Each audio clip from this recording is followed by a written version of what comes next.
Thanks, Charlie. Well, welcome back. Ringside here on Ring 8. The Great Hall in Alexandra Palace. The female A-class 69 kilo final between Stacey Copeland, Freview and Stockport, and Stephanie Wroe from the Army boxing team. John, two women with great pedigree behind them. Affords a good 4-round bout between them as well. They've got a good setup, the Army boxing team. You know, if you manage to get onto the full team, you can train, well, pretty much full time. But having said that, Stephanie Wroe has a very tough opponent here in Stacey Copeland. An extremely experienced international European silver medalist, as we said before. But she's also boxed out in Korea at the World Championships. Really knows what she's doing in the ring. She's got that nice, relaxed poise about her, not too much in the way of movement and wasted energy. A very economical style. You see on the back of the shorts there, SpongeBob, that's her nickname. We weren't quite sure yesterday why. John, you've done a bit of digging. Got to the bottom of this mystery. So Stacey Copeland used to be a football player and then suffered an injury, and her weight ballooned while she was injured, and she became known as SpongeBob because SpongeBob, of course, is square pants, and I suppose at the time she was on the square side. Now back down to 69 kilos, the nickname SpongeBob has stuck, and her supporters, I believe, are known as the Sponge Army. Just the oracle of knowledge, aren't you, John? Well, she's certainly back in shape and boxing well in the early minute and a half of this first of 4 rounds. Nice combination as Stephanie Wroe just backed up onto the ropes. Copeland's really putting Wroe under pressure there, hitting to the body and to the head. Quite fast but heavy left hooks.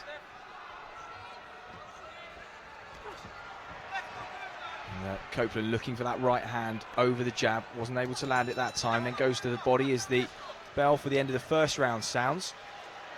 And retreat back to their corners, Copeland in the red and Wroe in the blue. 7 winners of the Haringey Box Cup crowned in Ring 1, or Ring A rather, already.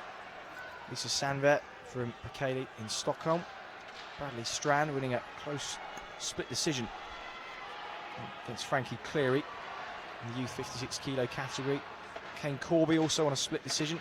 Ryan Gibbons, Paddy Schroer, Dervla Duffy putting in a great performance against former podium squad member Nina Hughes in the female 57 kilo class. And just a few moments ago you saw Kelly Harrington put on a real masterclass against Swedish boxer Lucy Keebler. So lots more to come here at Ring 8.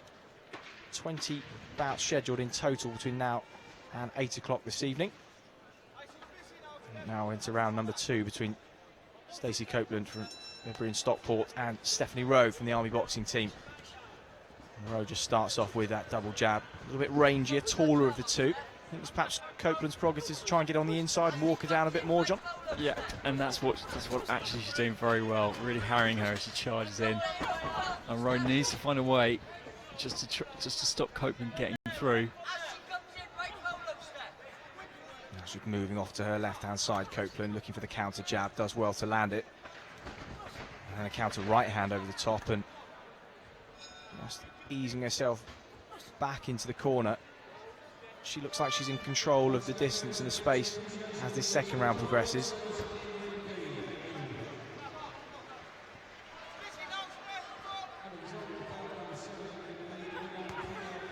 Stephanie Wroe just missed with the right, and the left came off the gloves of Copeland.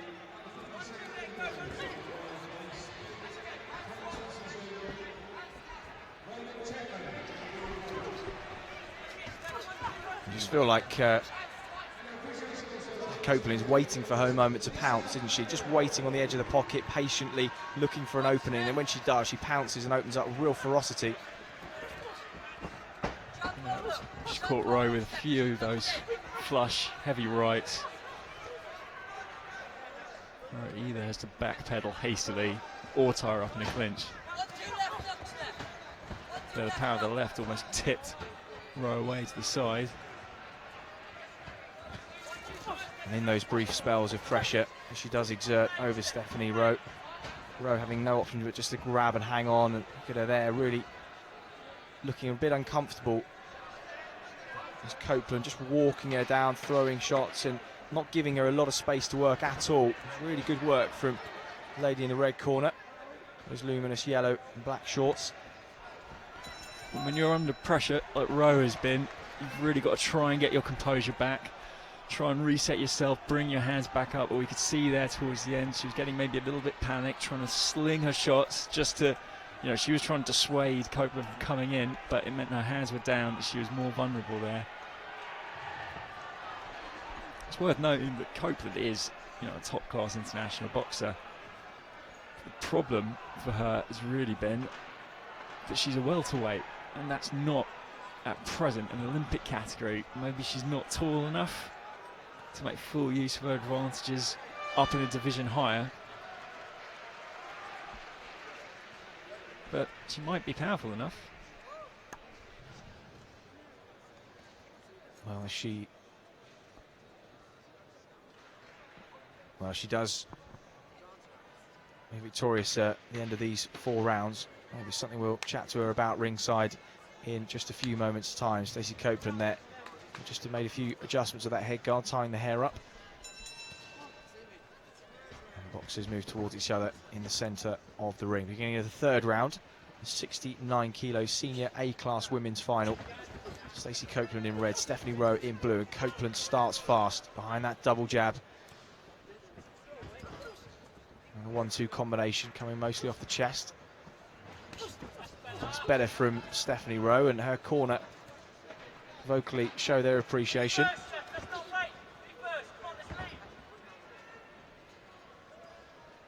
A little bit better from Wroe at the beginning of this 3rd. Just started adjusting there. Some blood from the nose of Stacey Copeland, so 2 of those shots did get through. As we say, boxing round to round is all about adjustments. If you can make them,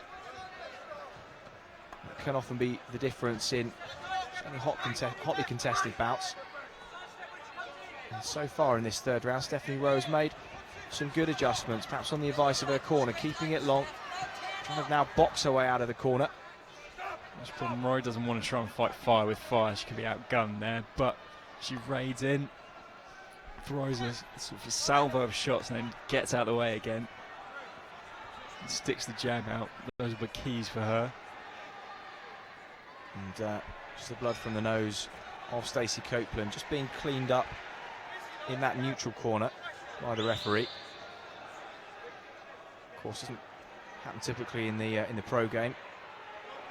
Here they try and keep things clean and will administer standing 8 counts if they feel that the boxer needs a rest to recuperate. So there's a lot more precautionary measures taken in the amateur side of the sport.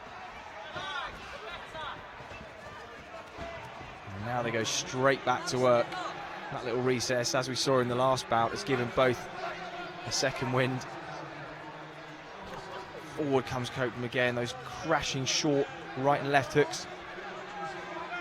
Getting in close, almost in Wroe's face is where Copeland wants to be. She's got quite powerful short shots.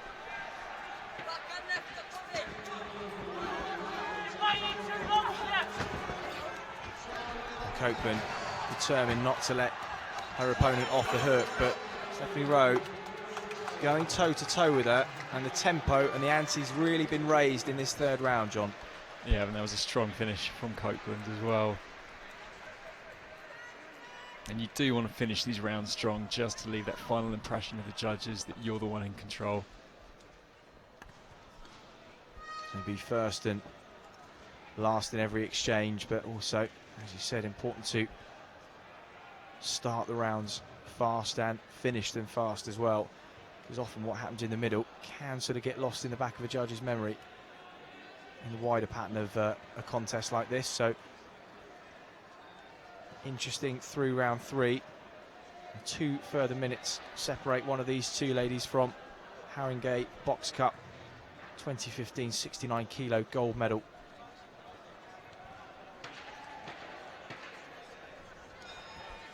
course, the event starts on Thursday. Started on Thursday this week with the Youth and Community Day. Police, the forces and Fire Brigade running a number of exhibition events and things for local school children to get involved with. Around about 1,000 of them turned up. Really great turnout. And of course, the quarterfinals Friday night, the weigh-in Friday morning, and then semis last night were concluded ahead of today's action-packed finals afternoon. And two women in front of us have worked hard to get here. And not long now before one of them finds out who will sit on top of the podium. So Copeland marauding forward again, as she has done, and Wroe trying to move back and find herself space and trying hard to battle off the ropes, but she is finding herself under longer and sustained periods of pressure as this fight goes on. Yeah, even just then when she was working off the rope, she was getting, Wroe was getting in a few shots of her own, but greater volume and greater weight of the punches coming at her. And now it's Stephanie Wroe's turn to have blood pouring from the nose. The referee asks her to continue.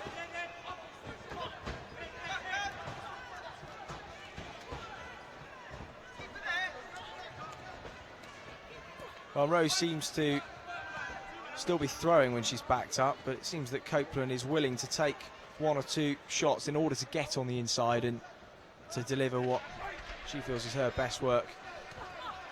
And Copeland has kept her gloves up quite well. I mean, that's quite professional, as it were. So the jabs have been bouncing off then, and Copeland getting through on the inside, whereas it's Wroe's hands that are a little bit looser. Of course, just the obvious physical differences. Wroe a little bit taller, a bit rangier of the two, and as such, has the advantage of being able to hit without getting hit at longer range, and that is why, for the uninitiated, Stacey Copeland is employing the tactics that she is, and really all-out action as the final bell sounds, and you wouldn't expect anything else in the final of this scale. And scores will now be collated.